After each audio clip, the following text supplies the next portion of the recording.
முதல் குடும்பத்தை குறித்து வாசிக்கும் போது 1ஆம் அதிகாரத்தில் ஆண்டவர் முதல் குடும்பத்திற்கு என்ன செய்தார்? முதல் குடும்பத்திற்கு ஆதியாகமத்தின் புத்தகம் 1ஆம் அதிகாரத்தில் ஆண்டவர் செய்தது என்ன?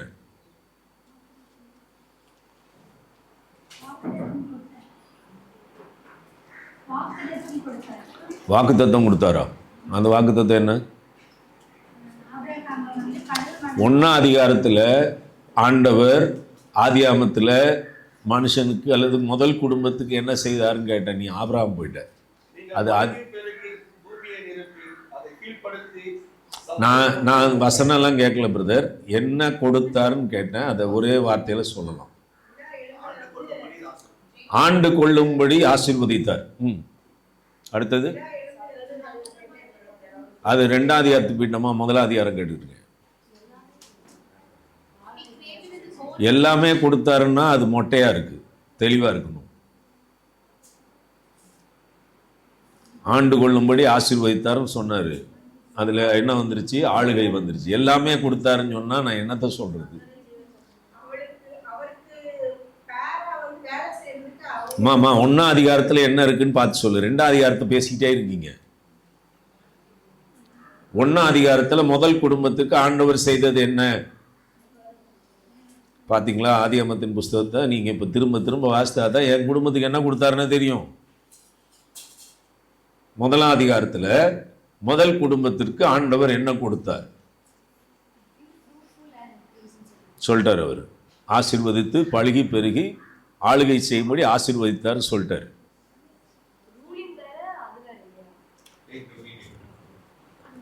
ஆல்மோஸ்ட். வேற என்ன கொடுத்தாரு? அந்த 1ஆம் அதிகாரத்தில் இன்னும் நிறைய இருக்கு. ஏன் அப்படியே அப்படியே ஒரே வசனத்தை பிடிச்சிட்டு அப்படியே நிக்கிறீங்க?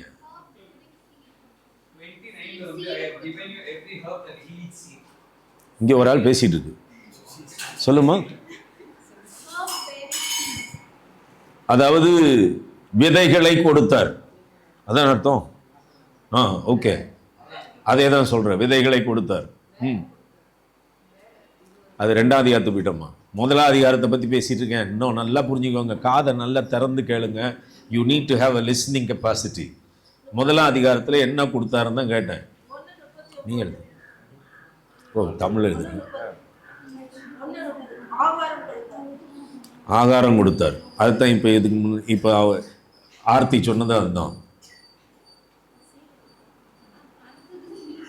அதிகாரம், அடுத்து பழுகி பெருக,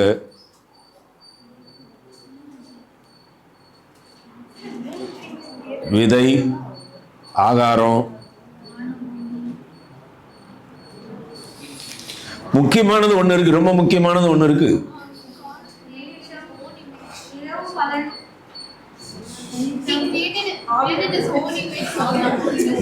நான் கேட்ட கேள்வி, முதல் குடும்பத்துக்கு என்ன கொடுத்தாருன்னு கேட்டா, இரவும் பகலும் கொடுத்தாரு, சந்திரன் சூரியன் எல்லாம் கொடுத்தாரு. எல்லாம் வாஸ்தவம் தான்.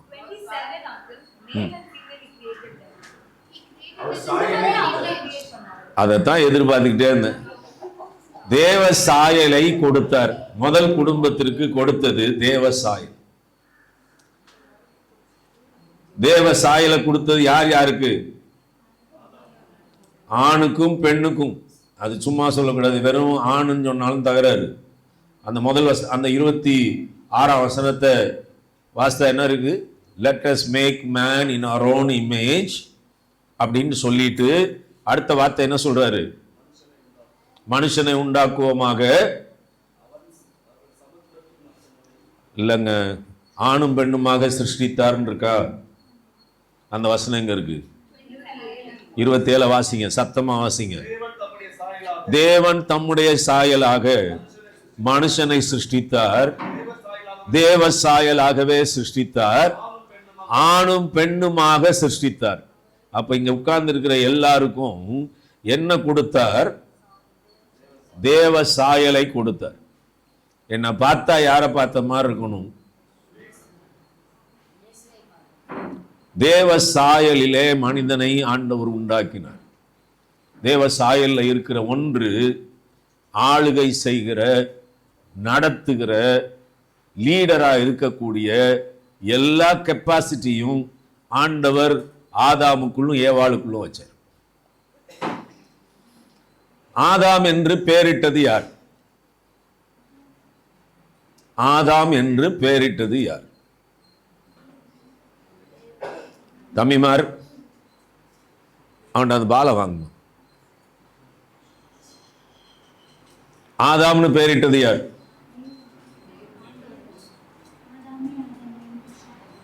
பேரிட்டது யாருன்னா ஆதாமே ஆதாமேன்னு கூப்பிட்ட கதையை சொல்லிட்டு இருக்கேம்மா. கூப்பிட்டது அந்த பேர் தான். ஆதாம்ங்கிற வார்த்தை முதல்ல எங்க வருது? 2ஆம் அதிகாரத்துல தான் ஆண்டவர் சொல்றாரு, ஆதாமுக்கு இல்லைங்க, அதுக்கு முன்னால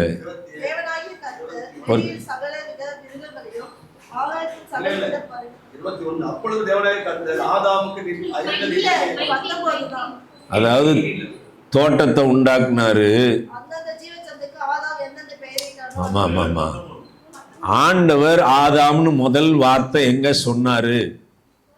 2ஆம் அதிகாரத்துல இருக்கு. 2ஆம் அதிகாரத்துல ஆதாமுக்கு ஒரு தோட்டத்தை உண்டாக்கி அங்க போய் அவனை வைக்கிறாரு. வைத்ததுக்கு அப்புறம் ஆதாம்ங்கிற வார்த்தை எல்லாம் கையில் எல்லாம் இது வச்சுருப்பீங்க, செல்ஃபோன் மித்தி எல்லாம் தேடுவீங்க.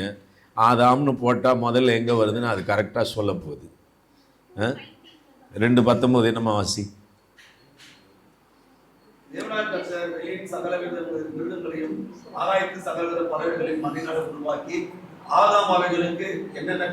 ஆதாம்னா அர்த்தம் என்ன? ஆதாம்னா அர்த்தம் என்ன? பிரசங்க கேட்டு போகிறது ஈஸியாக இருக்குல்ல. இப்போ நான் கேள்வி கேட்டால் எப்படி மண்டை உடையுது. மேன் தான். ரெட் சாயில், ரெடினஸ், ரடி அப்படிங்கிற ஒரு வார்த்தை எபிரேய பதத்தில் ஆதாமுக்கு சிவந்த மண் அல்லது சிவந்தவன் என்று சொல்லுகிற ஒரு வார்த்தையை அங்கே வாசிக்கிறோம். அது மாத்திரம் இல்லை, ஆதாம் என்கிற வார்த்தைக்கு முழுசா ஆணையும் பெண்ணையும் சேர்த்து சொல்லுகிற வார்த்தை மனிதன், ஹியூமன் அப்படிங்கிற வார்த்தை ஆதாமுக்கு ஆண்டவர் கொடுத்தது. அவனுக்கு பேர் வைக்கல. அவனுக்கு பேர் வைக்கல ஆண்டவர். அவனுக்கு என்ன வைக்கல? இவன் நான் உண்டாக்குன மனுஷன், இவன் எனக்கு அவனுக்கு ஆதாம் என்று பேரிடுகிறேன்னு சொல்லவே இல்லை, பைபிள் இல்லை. ஆனால் ஆண்டவர் அவனை ஆதாம் என்று சொல்லுகிறார். ஆதாம் என்று சொன்னால் ஹியூமன், மனிதன் என்கிற மொத்த மனு குலத்திற்கும் அவர் வைத்த பெயர் ஆதாம். ஆதாமே ஆதாமே நீ எங்கே இருக்கிறாய் என்று சொன்னா, மனிதனே மனிதனே நீ எங்கே இருக்கிறாய் என்று அர்த்தம். அந்த கேள்வி எனக்கும் பொருந்தும் உங்களுக்கும் பொருந்தும்.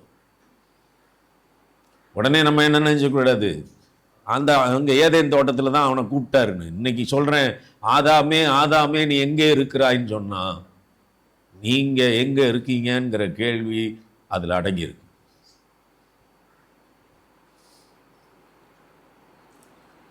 முதலாவது தேவ சாயலை கொடுத்தார், அவனுக்கு தன்னுடைய ஜீவ சுவாசத்தை கொடுத்தார், அவனை ஆளுகை செய்யும்படி ஆணும் பெண்ணுமாக சிருஷ்டித்து அவர்களை ஆசீர்வதித்து பழுகி பெருகி பூமியை நிரப்பி ஜீவ ஜந்துக்களை எல்லாம் கீழ்ப்படுத்தி ஆளுகை செய்யும்படியான அதிகாரத்தை கொடுத்தார். அப்போ ஆதாமை ஆளுகை செய்யும்படியாக, ஏவாளையும் ஆளுகை செய்யும்படியாக கர்த்தர் ஏற்படுத்தினார். இதுதான் 1ஆம் அதிகாரத்தில் ஆண்டவர் கொடுத்தது. 2ஆம் அதிகாரத்தில் ஆண்டவர் என்ன கொடுத்தார்? ஆண்டவர் ஆதாமுக்கு 2ஆம் அதிகாரத்தில் என்னெல்லாம் கொடுத்தார்? முதலாவது ஜீவ சுவாசத்தை கொடுத்தார். மண்ணினால் அவனை உருவாக்கினார். எனக்கு சரீரம் கொடுத்தது ஆண்டவர். மண்ணினால எனக்கு ஒரு சரீரம் கொடுத்தார். It's a human body was created in the image of God. At the same time, God formed the human body. மனுஷன் இந்த சரீரத்தை பெற்றுக்கொண்டது காரணம் அவர் உண்டாக்கினார். நல்லா புரிஞ்சுக்கோங்க, இந்த சரீரத்தில் பிரச்சனை வந்தா முதல்ல அவரை பார்க்கணும். நம்ம எடுத்த உடனே யாரை பார்ப்போம்? டாக்டரை பார்ப்போம். காய்ச்சல் அடிக்குதுன்னா தைலத்தை எடுப்போம், மாத்திரை எடுப்போம். ஒரு அம்மா தான் மகனுக்கு முதுகுல கட்டி படுக்க முடியல, குப்புறடிக்க படுத்து கிடக்காரு. அந்த அம்மா இடையங்குடியிலேருந்து புறப்பட்டு வருவாங்க, சென்னையில் உட்காந்துருக்குறாங்க. சென்னையில் வந்து படுத்து கிடக்கிற மகனை பார்த்து அவங்க அம்மா கேட்குறாங்க, அவன் வேதனையில் படுத்து கிடக்கான், குப்புறடிக்க கிடக்கான். அந்த அம்மா கேட்குது, என்னடா தப்பு பண்ண அப்படின்னு. எப்படி இருக்கும்? அம்மா பிள்ளைய பார்த்து எப்படா இருக்கேன்னு கேட்கல, என்னடா தப்பு பண்ணேன்னா. அந்த அம்மா தேவனுக்கு பயந்து கர்த்தருக்கென்று ஊழியம் செய்கிற ஒரு தாயார், தன்னுடைய பிள்ளைகளை கர்த்தருக்கு பயப்படுற பயத்தில் வளர்த்தவங்க. என்னடா தப்பு பண்ண சொல்டா அப்படி. மா, உனக்கு கொஞ்சம் கூட ஈவு இறக்கமே இல்லையா? நான் வேதனையில் இருக்கேன், என்னைய பார்த்து என்ன கேள்வி கேட்குற? என்ன கேள்வி கேட்குறீங்க? என்ன தப்பு பண்ணு? டே, நீ எப்படி இருக்கேங்கிறதெல்லாம் கேட்கறது எனக்கு முதல்ல இல்லை, என்ன தப்பு பண்ண சொல்லு. அம்மாவுக்கு அந்த கேள்வி 2வது தடவை கேட்ட உடனே அவர் அமைதியாயிட்டு கண்ணை மூடி யோசிக்க ஆரம்பிச்சார். இந்த தேவ சாயல் படைத்த சரீரத்தில் பிசாசு கை வைக்கணும்னா என்ன வரணும்? பாவம் வரணும். இன்னைக்கு சொல்றேன், எல்லாத்துக்கும் காரணம், மூல காரணம் நம்முடைய சரீரத்திலேயோ நம்முடைய ஆவிக்குரிய வாழ்க்கையிலையோ ஒரு மரணம் வரணும்னா அல்லது ஒரு பிரச்சனை வரணும்னா யார் கை வைப்பான்? பிசாசு கை வைப்பான். பிசாசு கொல்லவும் அழிக்கவும் திருடவும் வருகிறான் என்று வேற ஒன்றுக்கு வரான். கண்ணை மூடி பார்த்துட்டு அப்புறம் சொல்கிறாரு, 2 மாசமா நான் தசமம் கொடுக்கல. கண்டுபிடிச்சிட்டியா? அதை நான் அங்கேயே கண்டுபிடிச்சிட்டேன். நாங்கள்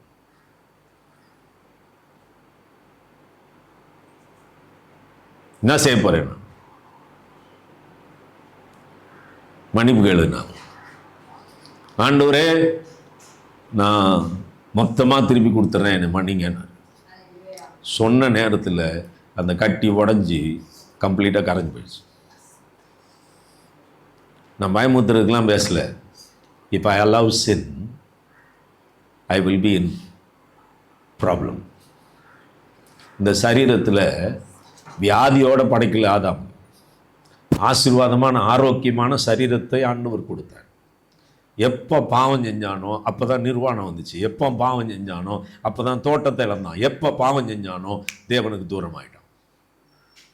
இந்த காலை நேரத்தில் நிறைய நேரம் விசுவாசிகள் ஆன பின்பு கொஞ்சம் துணிகர வந்துடும்.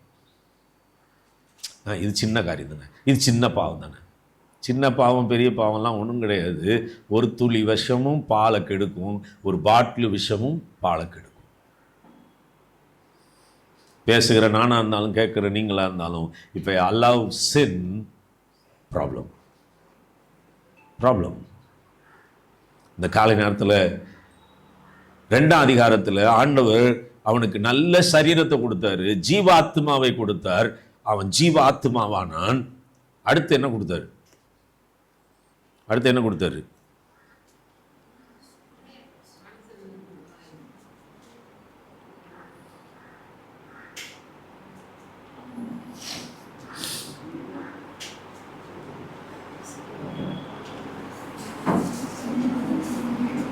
ஏதேன் தோட்டம் கொடுத்தாரா? 2ஆம் அதிகாரத்தை வாசிங்க. அங்கே வேதத்தில் வாசிக்கிறோம், ஜீவாத்மாவான அந்த ஆதாம ஆண்டவர் எங்க கொண்டு போய் வைக்கிறார் பாருங்க.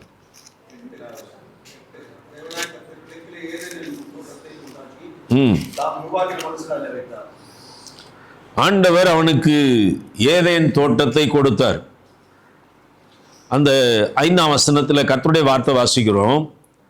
5ஆம் வசனத்தில், நிலத்தினுடைய சகலவித செடிகளும் பூமியின் மேல் இன்னும் உண்டாகவில்லை, நிலத்தினுடைய சகலவித பூண்டுகளும் இன்னும் முளைக்கவில்லை, ஏனெனில் தேவனாய கர்த்தர் பூமியின் மேல் இன்னும் மழையை பெய்ய பண்ணவில்லை, நிலத்தை பண்படுத்த மனுஷனும் இருந்ததில்லை. அப்பொழுது மூடுபனி பூமியிலிருந்து எழும்பி பூமியெல்லாம் நனைத்தது. மனுஷனுக்கு கொடுக்கறதுக்கு முன்னால வெறுமையா இருந்தது பூமி. ஆனா பூண்டுகளுக்கான விதைகள் இருந்தது, எல்லா விதைகள்லாம் இருந்தது. ஆனா முளைக்கல, மழை பெய்யல, பண்படுத்த யார் இல்லை? மனுஷன் இல்லை. கர்த்தர் மனுஷனை உண்டாக்கினார். 9ஆம் வசனத்துல எல்லாத்தையும் முளைக்க பண்ணினார். 10ஆம் வசனத்துல 8ஆம் வசனத்துல தோட்டத்தை உண்டாக்கி தாம் உருவாக்கின மனுஷனை அதிலே வைத்தார். ஏதேன் தோட்டம் கொடுத்தாரு. அடுத்து என்ன கொடுத்தாரு? சாப்பாடு கொடுத்தாரா? தேவனாய கர்த்தர் பார்வைக்கு அழகும் புசிப்புக்கு நலமுமான சாப்பாடு. ஜங்க் ஃபுட்லாம் கொடுக்கல ஆண்டவர். என்ன சாப்பாடு கொடுக்கல? ஜங்க் ஃபுட் கொடுக்கல. என்ன ஃபுட் கொடுத்தாரு?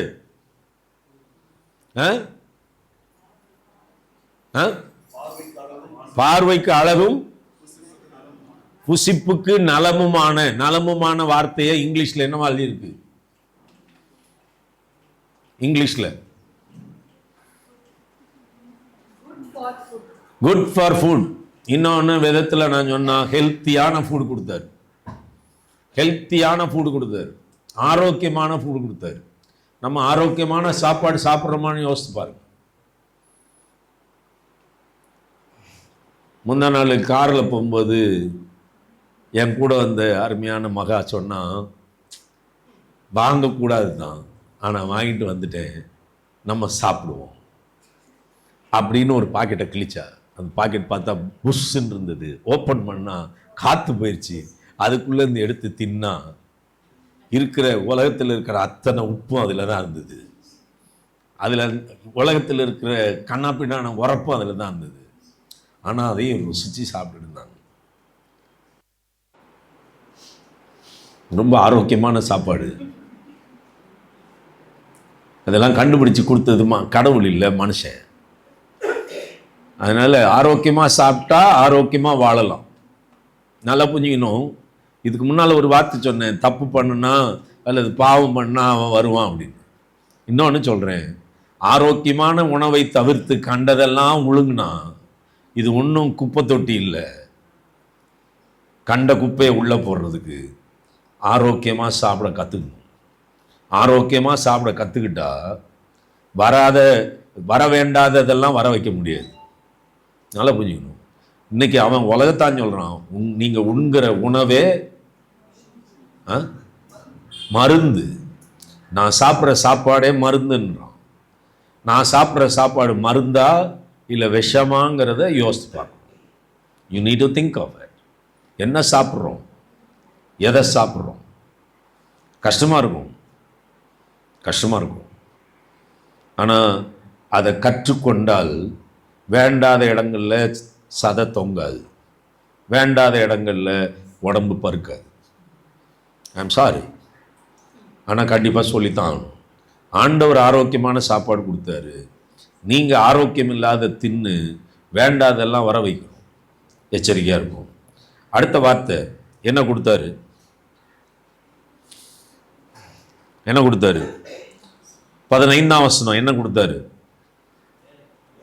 வேலை கொடுத்தார். வேலை சாபமா ஆசீர்வாதமா? ஏன் ஆசீர்வாதம்?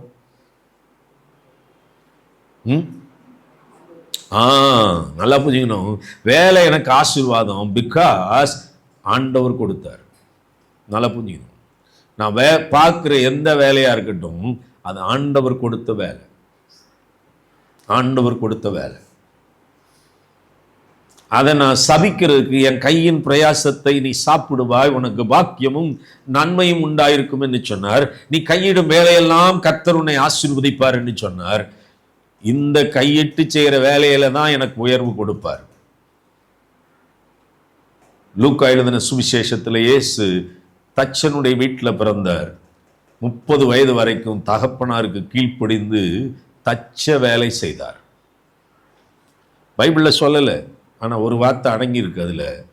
தன் தாயாருக்கும் தகப்பனாருக்கும் கீழ்ப்படிந்து இருந்தார் அப்படின்னு சொல்லும்போது அவங்க வீட்டு தொழிலை நன்றாய் செய்திருக்க வேண்டும். வேலை சாபம் இல்லை, ஆசீர்வாதம். என்னைக்கு வாயை திறந்து என்னத்தை வேலை செஞ்சு என்னத்தை கண்ணே இல்லை, கர்த்தர் கொடுத்த வேலை, கர்த்தரனை ஆசீர்வதித்திருக்கிறார். அல்லேலூயா. இந்த காலை நேரத்தில் வேலை கொடுத்தார், அடுத்து என்ன கொடுத்தார்? அதுக்கு முன்னால் இன்னொன்று கொடுத்தார். 17ஆம் வசனம் 16-17 தேவனாய கர்த்தர் மனுஷனை நோக்கி, நீ தோட்டத்தில் உள்ள சகல விருட்சத்தின் கனியையும் புசிக்கலாம், ஆனாலும் நன்மை தீமை அறியத்தக்க விருட்சத்தின் கனியை புசிக்க வேண்டாம், அதை நீ புசிக்கும் நாளில் சாகவே சாவாய் என்றார். கட்டளை இல்லைன்னா வார்த்தை. ஆண்டவர் அவனுக்கு கட்டளை கொடுத்தார், அடுத்து வார்த்தையை கொடுத்தார். இன்னைக்கு வார்த்தை இல்லாம வாழ்ந்தா செத்து போயிடுவோம். வார்த்தை இல்லாம வாழ்ந்தா வாழ்க்கையில வாழ முடியாது. இந்த காலை நேரத்தில் சொல்லிட்டோம், இந்த வருடத்தின் துவக்கத்தில் இதோ பெரிதும் அனுகூலமான கதவு உனக்கு திறக்கப்பட்டிருக்கிறது, அல்லது எனக்கு திறக்கப்பட்டிருக்கு, உங்களுக்கு திறக்கப்பட்டிருக்கிறது. நேற்றைய தினத்தில் வெள்ளிக்கிழமை அந்த கல்யாணத்தை முடிச்சுட்டு ஒரு மினிஸ்ட்ரிக்கு போனோம். அந்த மினிஸ்ட்ரியில் அவர் எங்களை கூப்பிட்டு சாப்பாடு டீ எல்லாம் கொடுத்துட்டு, அந்த பிரதருக்கு கீழே கூட வேலை செய்கிற இன்னொரு பிரதர் எங்களோட பேசினார். சந்தோஷ் பேசிட்டு இருந்தார். அவர் சொன்னார், பாஸ்டர் இவ்வளோ தூரம் வந்துட்டீங்க, ஒரு 3 ப்ரோக்ராம் 15 நிமிஷம் பேசிட்டு போங்களேன். டிவியில் நாங்கள் உங்களை வருஷந்தோறும் போட்டுக்கிட்டே இருப்போம் பாஸ்டர், வாங்க வாங்க உங்கள் சர்ச்சா வாங்க, இந்த வந்திருக்கால இந்த பொண்ணு ஒரு 5 நிமிஷம் ஒரு 3 நிமிஷம் சாட்சி சொல்லுங்க, அந்த தம்பி ஒரு சாட்சி சொல்லுங்க, நாங்கள் ரெக்கார்ட் பண்ணிடுறோம், வருஷந்தோறும் வரும். இதெல்லாம் என்னது? கதவு திறக்கப்பட்டிருக்கிறது. இந்த காலை நேரத்தில் அந்த கர்த்தருடைய வார்த்தை என் வாழ்க்கையில் வந்ததுலேருந்து அவர் வார்த்தை எப்படி திறந்துக்கிட்டே போகுதுன்னு பார்த்துக்கிட்டே இருக்கேன். Opportunity doors are keep on opening. திறந்துக்கிட்டே இருக்கு. அதான் கர்த்தருடைய வார்த்தை. இந்த வார்த்தையை பெற்றுக்கொண்டதுலேருந்து நான் ஒவ்வொரு நாளும் பார்க்குறேன், ஒவ்வொரு கதவு திறக்குது.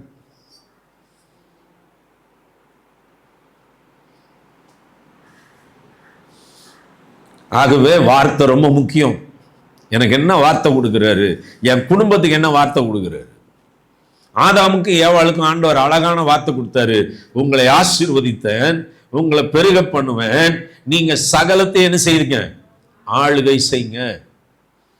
அந்த வார்த்தையை கேட்டு வேலை செஞ்சிருந்தா என்ன நடந்திருக்கும்? அந்த வார்த்தையை கேட்டு அதன்படி செய்ய ஆரம்பிச்சிருந்தா என்ன நடந்திருக்கும்?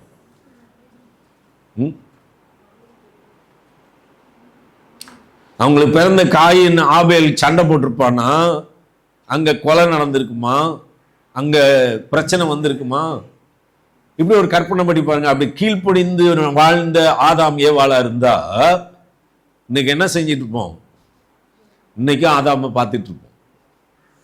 இன்னைக்கு ஏவாளை பார்த்துட்டு இருக்க முடியும். ஏன்னா நித்திய காலமா வாழக்கூடிய அளவுக்கு தான் ஆண்டவர் அந்த பூமியில அவங்களை ஆசீர்வதித்தார். எப்போ பார்த்த சாவு வந்துச்சு? சாவு எப்போ வந்துச்சு? கீழ்ப்படியாமையில காலை வச்ச உடனே சாவு வந்துருச்சு. இந்த காலை நேரத்தில் சொல்றோம், உங்க குடும்பத்துல நல்ல காரியம் நடக்கணும், என் குடும்பத்துல ஆசீர்வாதம் நடக்கணும்னா கீப் த வேர்ட், வசனத்தை பெற்றுக்கொண்டு வசனத்துக்கு கீழ்ப்படிஞ்சா ஆசீர்வாதம், வளர்ச்சி, மேன்மை, பெருக பண்ணுகிற காரியம். இந்த காலை நேரத்தில் ஆண்டவர் கொடுத்த மேன்மையான ஒன்று கட்டளை, வார்த்தை. வேற என்ன கொடுத்தாரு? இப்போ அடுத்து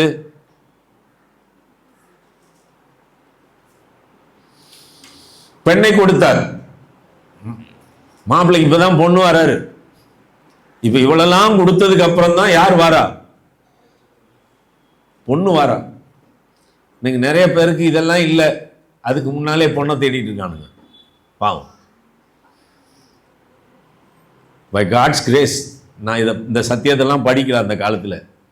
ஆனால் படிக்காமல் இருந்த காலத்திலேயே இதெல்லாம் என் வாழ்க்கையில் வந்ததுக்கு அப்புறம் தான் பெட்டி உள்ள வந்தேன்.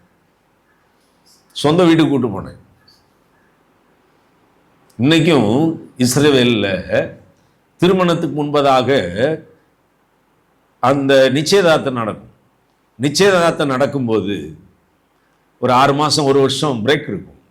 இந்த 6 மாதம் 1 வருஷம் பிரேக்கில் மாப்பிள்ளை என்ன செய்வார்னா, தான் வீட்டுக்கு போய் தான் கூட்டி கொண்டு வரப்போகிற அல்லது என் வாழ்க்கையில் வரப்போகிற துணைக்காக வீடு ஏற்படுத்துவார். வீடை கட்டி ரெடி பண்ணதுக்கு அப்புறம் ராத்திரியில் பாட்டு பாடிட்டு வருவார். லேட் நைட்டில் அல்லது எந்த நேரத்தில் வருவாருன்னு தெரியாது. ஆனால் சொல்லிடுவாங்க பொண்ணு வீட்டுக்கு, இந்த மாதிரி மாப்பிள்ளை வராரு இன்னைக்கு அப்படின்னு. அவங்க காலையிலேருந்து காத்து கிடப்பாங்க, எப்போ வருவார் என்ன நேரம் வருவார் தெரியாது. வருவார், வந்த உடனே பெண்ணை கூட்டி கொண்டு போய் விடுவார். அதான் திருமணம். வீடை ரெடி பண்ணி தன்னுடைய மனைவிக்கு தன்னுடைய குடும்பத்துக்கு தேவையானதை ரெடி பண்ணிட்டு வந்து பெண்ணை கூட்டி கொண்டு போவார். அது இன்றைக்கும் பழக்கம் இஸ்ரவேல் தேசத்தில். இன்னைக்கு சொல்றேன், ஒரு குடும்பமா நீங்க வாழணும்னு நினைச்சா இந்த காலகட்டத்தில் வாலிப தம்பி தங்கச்சி நீ நல்லா சம்பாதிக்கிற அப்படின்னா என்ன செய்யாத, கண்ட ஜங்க் வாங்குறதுக்கு இன்ஸ்டாமெண்ட்டு பிளிங்கெட்டு அது இதிலே போட்டு செலவழிக்கிறத நிறுத்திட்டு சிக்கனமாக வாழ்க்கையை நடத்தி ஒரு வீட்டை வாங்கப்பாரு அல்லது ஒரு இடத்த ரெடி பண்ணப்பாரு. உனக்கு வீடு இருந்து அதில் வீட்டில் ஒரு மாடி இருக்குது அப்படின்னா அதை கட்டப்பாரு. உன் வீட்டை ஆயத்தப்படுத்து. வரப்போகிற மனைவி உன் வீட்டை பார்த்து உன்னை பாராட்டணும்.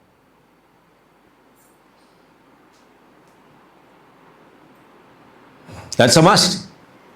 வேதாகமத்தில் இருக்கு. நான் என் சொந்த கதை சுவாக கதையெல்லாம் சொல்லலை, இது வேதாகமம். அடுத்தபடியா இந்த அதிகாரத்தில் மனைவிக்கு என்னெல்லாம் கொடுத்தார், ஏவாளுக்கு என்னெல்லாம் கொடுத்தார், ஏவாளுக்கு என்ன கொடுத்தார்?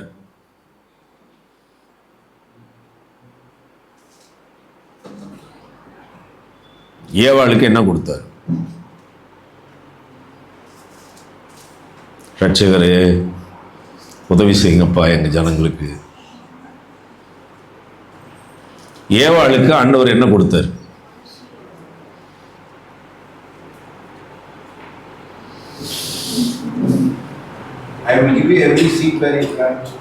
ஏவாளுக்கு என்ன கொடுத்தாருன்னு தான் கேட்டேன்.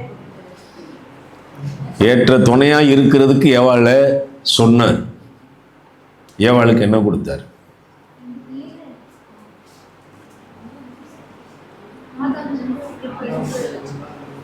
சொல்லுவோம். ஆதாம்லேருந்து ஒரு ரிப் எடுத்து ஒரு எலும்பு எடுத்து மனுஷியை உண்டாக்கினார். ஆதாமை உண்டாக்குறதுக்கு மண்ணு, ஏவாளை உண்டாக்குறதுக்கு எலும்பு. நம்முடைய வேதாகமத்தில் ஆதியாகமத்தின் புத்தகம் 2ஆம் அதிகாரம் 23ஆம் வசனத்தில் அப்பொழுது ஆதாம்னு போட்டிருக்கு. அந்த பொண்ணை பார்த்த உடனே எபிரேய பதத்தில் அப்பொழுது ஆதாம்னு போட்டிருக்கிற இடத்துல வாவுன்னு ஒரு சத்தம் போட்டதா எழுதியிருக்கு. வா அப்படின்னு ஒரு சத்தம் போட்டோம். அப்படின்னா இவ்வளவு நேரமும் எதைத்தான் பார்த்துட்டு இருந்தான்? மிருகம் பார்த்தான், பறவை பார்த்தான், பேர் வச்சான். இப்போ ஆண்டவர் கொண்டு வந்து நிறுத்துற ஒரு பெண்ணை பார்த்த உடனே அவன் வாவுன்னு சத்தம் போட்டான் அப்படின்னு சொன்னா அந்த பொண்ணு எப்படி இருந்திருக்கணும்? இவள் எனக்குரியவள், என் எலும்பின் எலும்பும் என் மாம்சத்தின் மாம்சமாயிருக்கிறாள். she is mine, எனக்குரியவள். அழகு. முதல் நாள் பொண்ணு பார்த்துட்டு வெளியே வந்தோன்னு எல்லாரும் சொன்ன வார்த்தை, டேய் நல்லா இருக்காடா. 2வது முறை போகும்போது எங்கள் அம்மா கூட முதல் தடவை அம்மா வந்தாங்க, 2வது தடவை அம்மா வரும்போது அவளை பார்த்துட்டு உள்ள போயிட்டு வெளியே வந்து அவங்க சொன்ன வார்த்தைகளை இப்போ நான் சொல்ல மாட்டேன். அவளை வர்ணிச்சாங்க. இன்னைக்கு சொல்கிறேன், ஒரு கணவன் ஒரு மனைவியை வர்ணிக்க தெரியல அப்படின்னா அவருக்கு அது ஏற்ற துணையாவே இல்லைன்னு அர்த்தம்.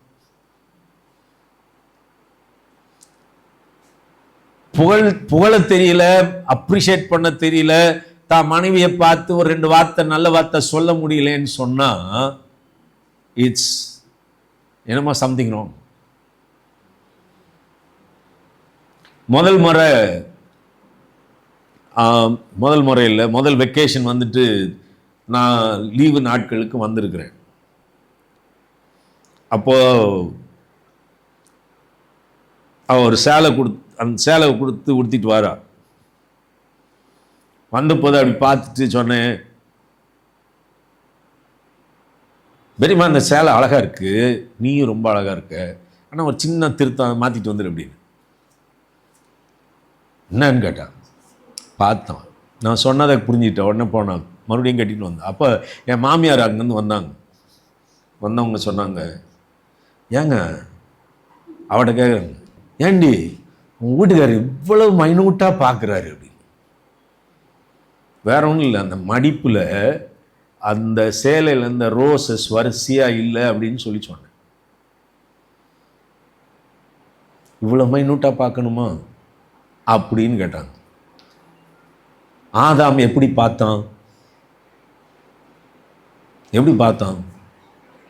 கற்பனையாக பார்த்தான். அவனை தூங்க தான் வச்சு எடுத்து கூட்டின்னு வந்தார். அவன் வாவுன்னு ஒரு சத்தம் போட்டான்.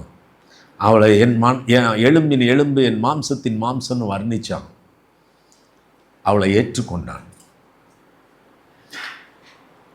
உலகமெல்லாம் எல்லாம் சொல்லலாம், ஆனால் நீங்கள் ஏற்றுக்கொள்ளலைன்னா உங்கள் மனைவியாக இருக்க முடியாது. If you don't accept, she cannot be your partner. இந்த காலை நேரத்தில் சொல்லிட்டோம், ஆதாம் ஏற்றுக்கொண்டான் மனைவி. கர்த்தருடைய வார்த்தை சொல்லுது, அதை தொடர்ந்து வாசிக்கும்போது 24ஆம் வசனம், இது நிமித்தம் புருஷன் தன் தகப்பனையும் தாயையும் விட்டு பிரிந்து தன் மனைவியோட இசைந்திருப்பான், அவர்கள் ஒரே மாம்சமாயிருப்பார்கள். இப்ப குடும்பத்துக்கு ஆண்டவர் என்ன கொடுத்தாரு? இப்ப ஆதாமுக்கு ஏவாளை கொடுத்துட்டாரு. நம்ம இதுக்கு முன்னால ஆதாமுக்கு என்னெல்லாம் கொடுத்தாருன்னு சொல்லி பார்த்தோம். ஏவாளுக்கு அழகை கொடுத்தாரு, அவளுக்கு ஏற்ற துணையாயிருக்கும்படி அவளுக்கான கிருபையை கொடுத்தாரு. இப்ப ரெண்டு பேரையும் கொண்டு வந்து வச்சுட்டு சொல்றாரு, இது நிமித்தம் புருஷன் தன் தகப்பனையும் தாயையும் விட்டு பிரிந்து தன் மனைவியோட இசைந்திருப்பான், அவர்கள் ஒரே மாம்சமாயிருப்பார்கள். இப்ப குடும்பத்துக்கு ஆண்டவர் என்ன கொடுத்தாரு?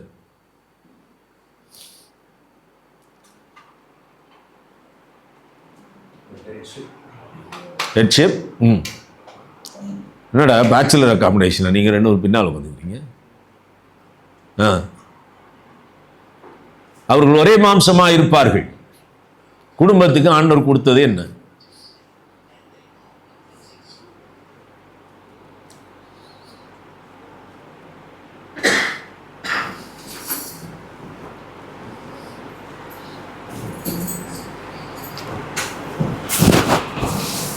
எனக்கு இன்னும் 5-10 நிமிஷம் தான் இருக்கு.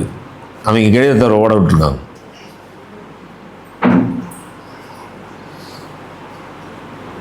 ரெண்டு பேருக்கும் என்ன கொடுத்தாரு?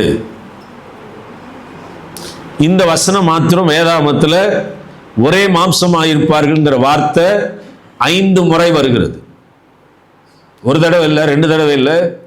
புதிய ஏற்பாட்டில் மாத்திரம் 4 தடவை வருது. பழைய ஏற்பாட்டில் 1 தடவை வருது. அது இந்த இடம். புதிய ஏற்பாட்டில் மத்தேயு 19ஆம் அதிகாரம், மார்க் 10ஆம் அதிகாரம், எபேசியர் 5ஆம் அதிகாரம், 1 கொரிந்தியர் 6ஆம் அதிகாரத்துல ஒரே மாம்சமாயிருப்பார்கள்ங்கிற வார்த்தையை ஆண்டவருடைய வார்த்தையில 4 முறை வாசிக்கிறோம். 5 முறை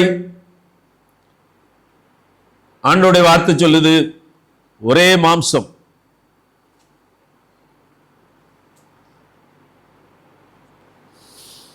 கணவன் மனைவியா இருக்கிற நீங்க 2 பேரும் ஒரே மனசா இருக்கீங்களா? ஒரே மாம்சமா இருக்கீங்களா? ஒரே ஆவியா இருக்கீங்களா? இல்ல உங்க வாழ்க்கையில 2 பேரும் ஒன்றா இசையலைன்னு சொன்னா, ஒரிஜினல் பர்பஸ் ஆஃப் காட், ஒரிஜினலா ஆண்டவர் வைத்திருந்த திட்டம் இன்னும் என்ன செய்யல? நிறைவேறல. ஒரே மாம்சம் ஆவதற்கு என்ன செய்யணுமோ அதை செய்தாக வேண்டும். ஆண்டவர் சொன்னாரு, 2 பேரும் ஒரே மாம்சமா இருந்தாங்க. அதனால அவங்களுக்கு என்ன இல்லை? அடுத்த வசனம் 2 அதிகாரம் 25ஆம் வசனம், ஆதாமும் அவன் மனைவியுமாகிய இருவரும் நிர்வாணிகளாய் இருந்தும் வெட்கப்படாதிருந்தார்கள். அப்படின்னா என்ன அர்த்தம்? அர்த்தம் கிடையாது. ட்ரெஸ் இல்லாம இருந்தாங்க அதனால வெட்கப்படாம இருந்தாங்கன்னா அர்த்தம் இல்லை. அவங்களுக்கு ட்ரெஸ் இருந்தது, அவங்களுக்கு நல்ல ட்ரெஸ் ஆண்டவர் கொடுத்திருந்தாரு. நம்ம மண்டை வித்தியாசமா பார்க்கும். நிர்வாணின்னு நம்ம மண்டை என்னதான் தருது? ட்ரெஸ் இல்லாம இருந்தாங்க, ட்ரெஸ் இல்லாம.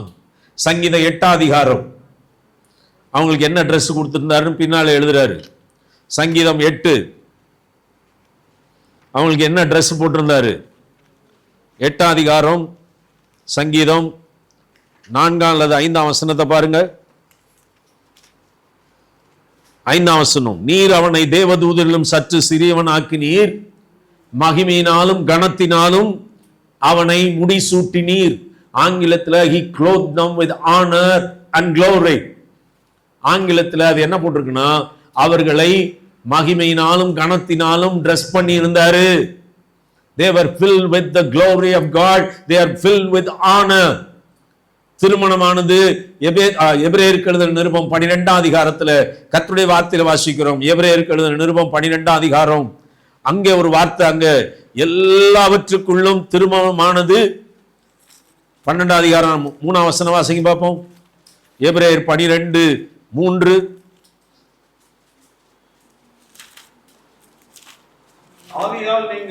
இல்ல இருங்க, எபிரேயர் 12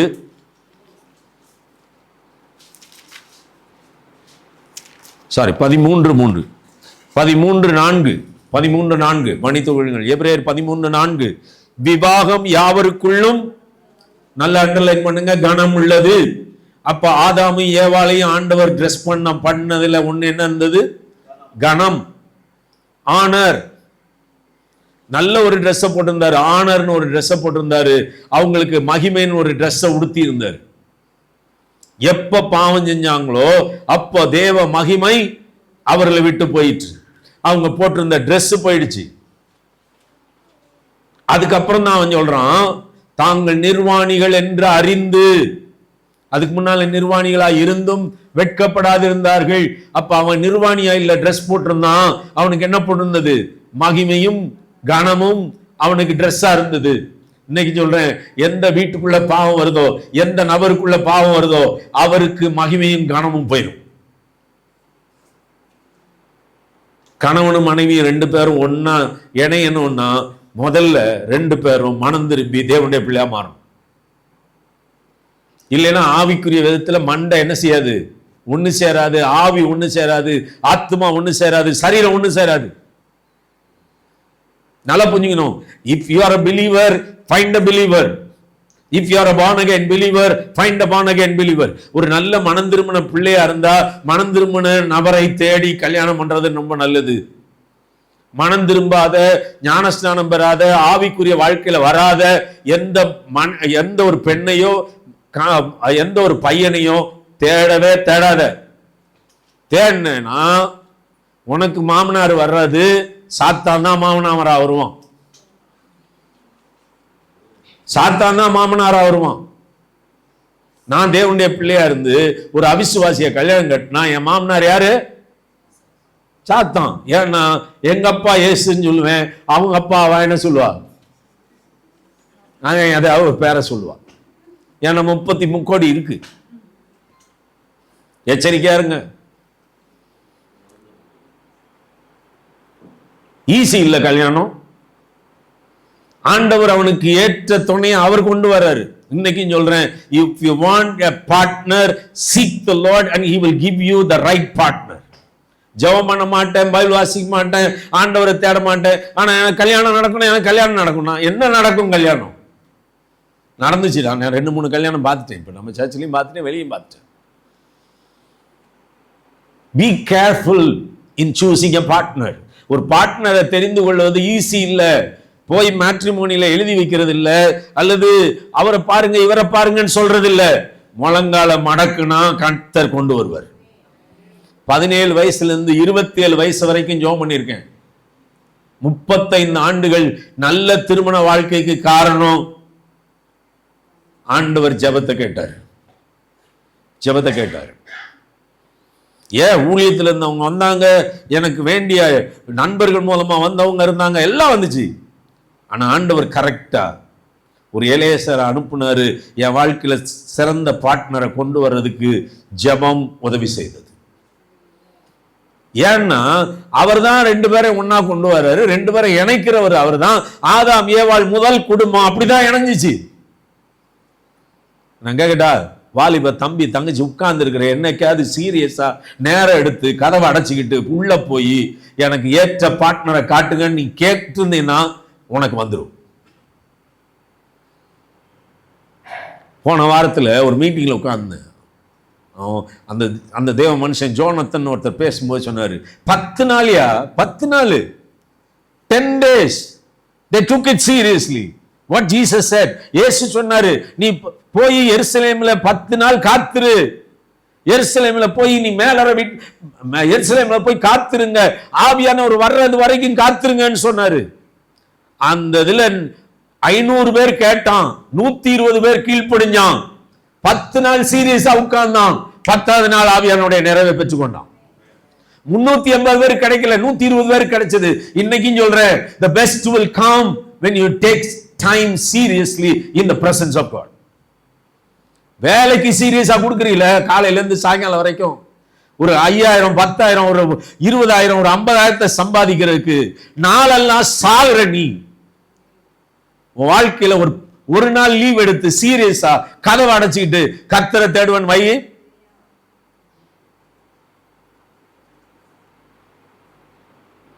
அந்த சீரியஸ்னஸ் இருக்காது. ஆனா பாஸ் சொல்லிட்டானா போதும். எங்க போயிட்டான் அவன்?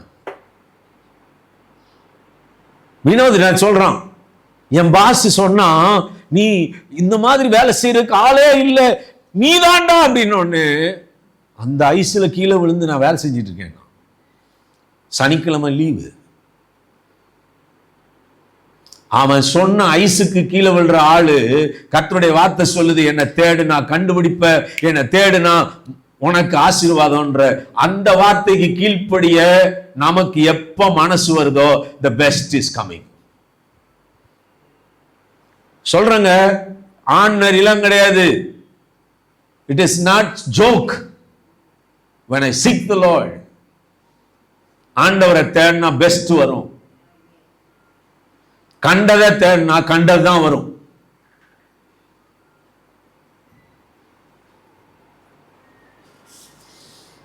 இவன் தேடினா ஆண்டவரை தேடின ஒவ்வொருத்தரும், எனக்கு பிடிச்ச ஒரு வசனம், என் முகத்தை தேடுங்கள் என்று சொன்னீரே, நான் உன்னுடைய முகத்தை தேடினேன், என் முகம் வெட்கப்படல, பிரகாசம் அடைந்தது. யாரெல்லாம் தேடுறீங்களோ வெட்கம் வராது, ஆனர் வரும். வெட்கம் வராது, க்ளோரி வரும். ஃபேமிலி எதெல்லாம் தேடுதோ, தேவனை விட்டுட்டு எதெல்லாம் தேடுதோ, அதன் விளைவு வெட்கமும் லட்சையும் கேடும் தான் வரும். மாதத்தில் 1ஆம் தேதி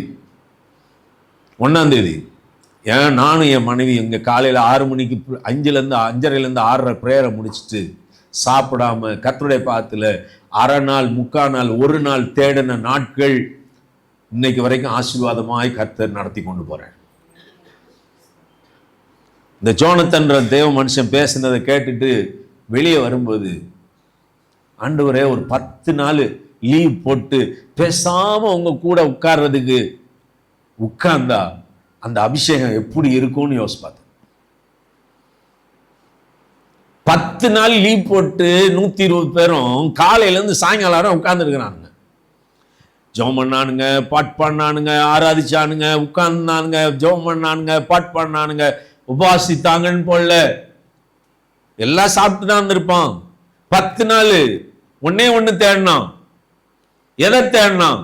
இயேசு சொன்னாரு போய் காத்திருங்கன்னாரு. அதுக்கு தான் உட்கார்ந்து இருக்கிறோம். குடும்பத்துக்கு என்ன வைத்திருக்கிறாருன்னு என்னைக்கு தேட ஆரம்பிக்கிறீங்களோ அன்னைக்கு அந்த குடும்பத்துக்கு மேல ஆசீர்வாதமான அபிஷேக தைலம் ஊற்றப்படும். தனிப்பட்ட விதத்தில் ஆண்டவர் அபிஷேகம் தாரும் ரைட். குடும்பமா என்னைக்கு அபிஷேகம் தாருன்னு கேட்டிருப்பீங்க.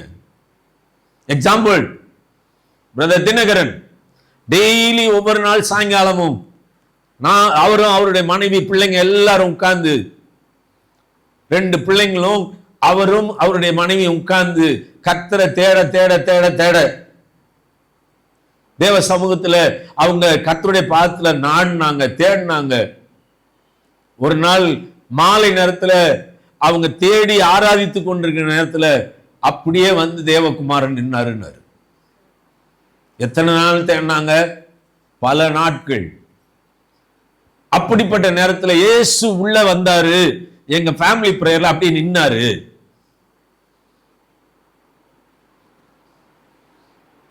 வாழ்நாள் எல்லாம் ஆண்டவருக்குன்னு உபயோகப்படுத்தப்பட்டு நித்தியத்துக்குள்ள கடந்து போனார்.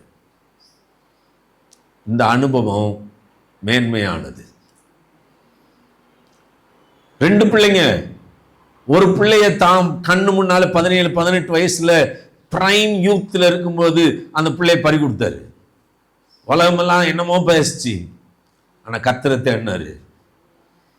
ஒரு பிள்ளைக்கு பதிலாக கோடிக்கணக்கான பிள்ளைகளை கர்த்தர் ராஜ்யத்துக்குள்ள கொண்டு வந்தாரு. ஏன்னு கேட்டா பதில் வராது, என்னன்னு கேட்டா பதில் வரும். இந்த காலை நேரத்தில் ஆண்டவரை தேடுகிற முகங்கள் பிரகாசம் அடையும். குடும்பமா எப்போ தேடுறோமோ அப்போ அந்த குடும்பத்துக்குள்ள ஆவியானுடைய நிறைவு வரும். ஒரு மனம் வரணும்னா குடும்பமா தேடணும், குடும்பமா தேடணும். கணவன் ஒரு பக்கம், மனைவி ஒரு பக்கம், பிள்ளைங்க இன்னொரு பக்கம்.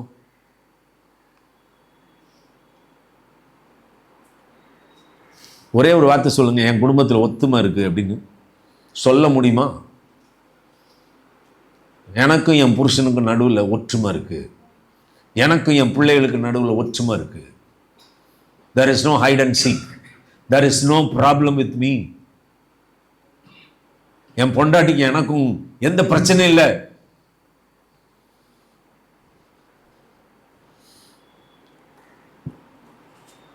என் பொண்டாட்டிக்கு எனக்கு நடுவில் சீக்கிரட்டே இருந்ததில்லை. அவளுக்கும் தெரியாம ஒண்ணு இருந்ததில்லை, எனக்கு தெரியாம அவட்டையும் ஒண்ணு இருந்தது.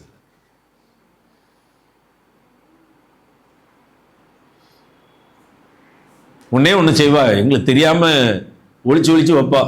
நாங்கள் கொடுக்குற காசை கொஞ்ச நேரத்தில் அவளுக்கு தெரியாம நாங்கள் அதை எடுத்து வந்து இருந்தா மாமோம். ஒளிச்சு வைக்க கூட தெரியாத ஒரு சூழ்நிலை அது. ஆனால் ஒன்று, ஒரு மனமா ஒரே மனமா 2 பேர் இணைஞ்சா முதல் ஆசீர்வாதம். மத்தேயு எழுதின சுவிசேஷம் 18ஆம் அதிகாரம் 18ஆம் வசனம். மத்தேயு 18:18 மனப்பாடம் பண்ண வேண்டிய வசனம். மத்தேயு 18:19 மன்னித்துக் கொள்ளுங்க, 19. உங்களில் 2 பேர் தாங்கள் வேண்டிக் கொள்ள போகிறது எந்த காரியத்தை குறித்தாகிலும் பூமியில் வருவப்பட்டிருந்தால் பரலோகத்திலே பிதாவினால் அது உங்களுக்கு உண்டாகும் என்று உங்களுக்கு சொல்லுகிறேன். அதுக்கு முந்தின வசனம் பூலோகத்திலே நீங்கள் எவைகளை வேணாம், அதுக்கு 20ஆம் வசனம். 2 பேராவது 3 பேராவது என் நாமத்தினாலே எங்கே கூடியிருக்கிறீர்களோ அங்கே அவர்கள் நடுவில் இருக்கிறார். ஃபர்ஸ்ட் பிளஸிங் அவர் பிரசன்னம். நீ பாட் பண்ணாங்க, உங்க பிரசன்னம் முன்னால, உங்க பிரசன்னம் பின்னால, உங்க பிரசன்னம் மேல. பாட்டு பண்ண மாத்திரம் காணாதுங்க, ஒருமனப்பட்டா அது இருக்கும்.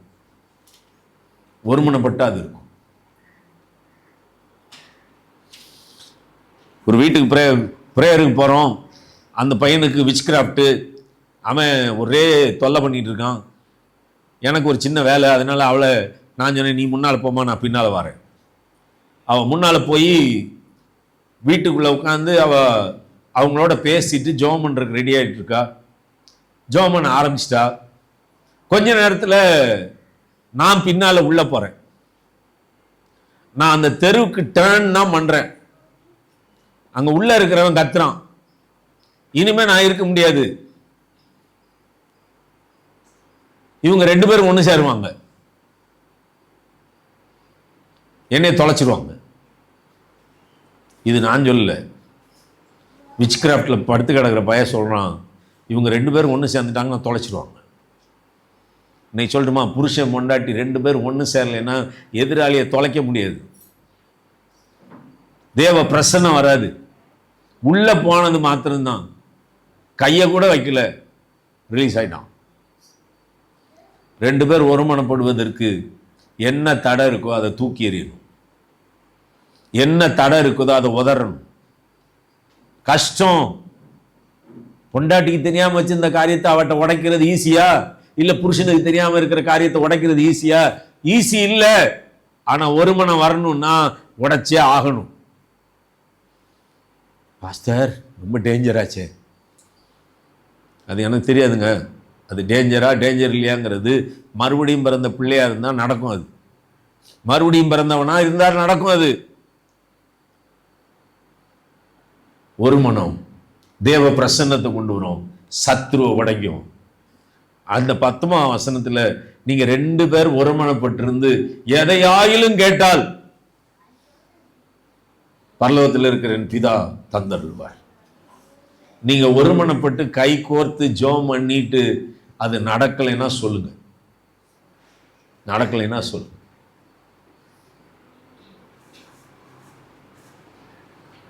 இந்த இடம் வச்சிருந்த காரு, போட்டிருக்கிற ட்ரெஸ்ஸு, சில நேரம் ஷூ வாங்குறதுக்கு ஜெபம் பண்ணி அந்த ஷூ வந்த காரியம் அமேசிங்காக இருக்கும். என்னை விட அவ சொல்லுவா, இந்த காரியம் இப்படி ஜெபம் பண்ணோம், இப்படி வந்துச்சு. இந்த காலை நேரத்தில் சொல்லட்டுமா, பணம் இருந்ததுனால வாங்கினது கம்மி, ஜெபம் பண்ணி வாங்கினது ஏராளம்.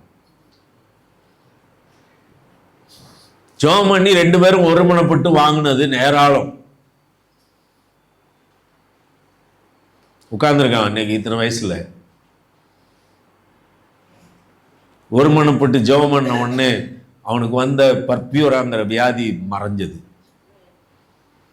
கற்பத்தில் டியூபல் பிரெக்னன்சி, இந்த பிள்ளைய அபார்ட் பண்ணணும், இல்லைன்னா அந்த டியூபை கட் பண்ணணும். டாக்டர் நிற்கிறாங்க. சிஎம்சி வாசல்ல அட்மிஷனுக்கு உள்ளே போகிறதுக்கு முன்னால் அந்த டாக்டர்மா சொன்னதெல்லாம் கேட்டுட்டு 2 பேரும் கை கோர்த்து ஜெபம் பண்ணிட்டு டாக்டர்மாட்ட சொன்னோம், நாளைக்கு காலையில் வரைக்கும் டைம் கொடுங்க, நாளைக்கு மார்னிங் வரைக்கும் டைம் கொடுங்க, பார்த்துக்கலாம். என்னங்க உங்களுக்கு என்ன சீரியஸ்னஸ் தெரியலையே? ஜெபம் பண்ணி இருக்கணும், நாளைக்கு காலையில் வரைக்கும் டைம் கொடுங்க. ராத்திரி துடிச்சிக்கிட்டு இருக்கா பெயின்ல, ஜெபம் பண்ணிட்டு வெளியே வரேன், பீஸ்ஃபுல்லாக போய் படுத்து தூங்கிட்டா. காலையில் பெயினே வரல, மறுபடியும் ஸ்கேன் பண்ணுறாங்க, டியூப்ல இல்லை, பேபி கர்ப்பப்பையில் இருக்கு. பிறந்தது குளோரியா. 2 பேர் ஒருமனப்பட்ட tubal pregnancy can be a normal pregnancy by God's power. எனக்கு தெரியாது, ஒருமனப்பாடு உங்க குடும்பத்தில் எப்போ வருதோ அப்போ அற்புதங்களின் குடும்பமாய் மாறும், தேவ பிரசன்னம் நிறைந்த குடும்பமாய் மாறும். மனுஷனை தேடுற குடும்பமா இருக்காது, கர்த்தரை தேடுகிற குடும்பமா இருக்கும்போது வெட்கம் வராது, ஆசீர்வாதங்கள் வரும். ஒரே மாம்சமா இருப்பார்கள், ஒரே மாம்சமா இருப்பார்கள். 2 ஆவி இல்லை, ஒரே ஆவி. 2 மனது இல்லை, ஒரே மனது. 2 சரீரம் இல்லை, ஒரே சரீரம். One flush. ஆண்டவர் அதுக்கு தான் வைத்திருக்கிறாரு. கணவன் மனைவியா வாழ்ந்து ஒரே சரீரமா வாழலேன்னு சொன்னா கிறிஸ்தவ திருமண வாழ்க்கை ஃபெயிலியர்.